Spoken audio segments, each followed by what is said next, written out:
Ang susunod na programa ay rated PG. Ito ay nangangailangan ng patnubay at gabay ng magulang para sa mga batang manonood.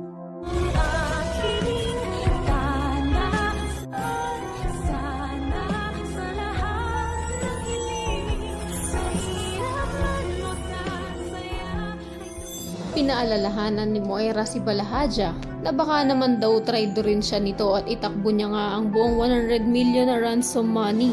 Pero paninigurado naman ni Balahadja na kung talaga daw natatraitor rin niya ito, ay hindi na daw sana siya nagpakita kay Moira. Ngunit hindi rin natin sure kapag nasilaw itong si Balahadja ng limpak-limpak na perang hawak niya.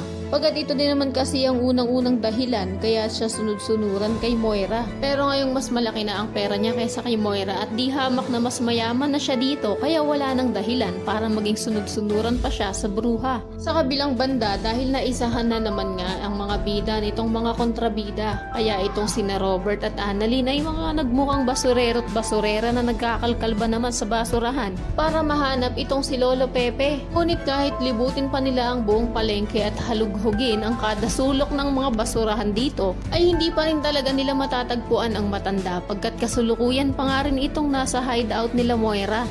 At binabantayan nitong si Zoe na pinagbilinan pa ni Moira na igi-igihan daw ang pagbantay kay Lolo Pepe. At sa oras daw na tangkain itong tumakas ay wag daw mag-alinlangan ng anak niya na barilin ito. Pero sinabi pa rin naman ni Zoe na hindi niya daw yun kayang gawin, lalong-lalo na't lolo niya pa rin daw itong si Don Pepe. Ngunit pangungumbinsi nga ni Moira na kilalang-kilala niya na daw ang anak niya, na matapang at manang-mana sa kanya. Kaya naniniwala daw siya na kayang-kaya daw yung gawin ni Zoe. Talaga namang wala nang pag-usad ng kwento at panay na lang sina Moira at Zoe ang mas nafi-feature kaysa sa mga bida. At halos lahat na nga lang ng mga ganap ay pabor sa mga kontrabida. Isama mo pa nga itong kaingotan ni Lynette na mas piniling hawakan ang ballpen niya at magsumiksik sa truck kaysa tumakbo kasabay nila Doc Katie at iligtas ang sarili.